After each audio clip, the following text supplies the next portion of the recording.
Mishnah tells us,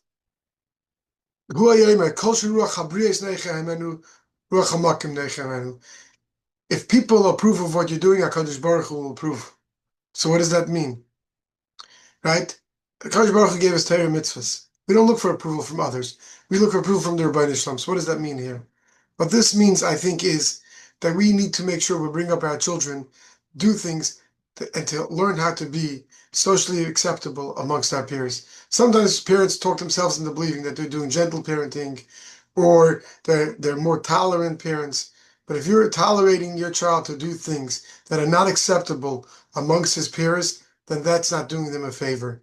We need to make sure we're teaching our children, and that begins at home, with acting and behaviors that are tolerable and acceptable amongst their peer groups. Whether it's when they're children, as they get older, they're going to have to be in the dorm, they may have to be in a yeshiva, they're going to get married, find a job. They need to learn that they need to do things that's acceptable amongst others.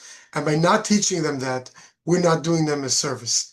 Also, by not teaching our children to understand that no means no, and because we think we're more tolerant and we don't use the word no, when they get to yeshiva, they heard no, they will never like yeshiva, because that'll be the first place they heard no. So it's our job to make sure that sometimes they hear no at home.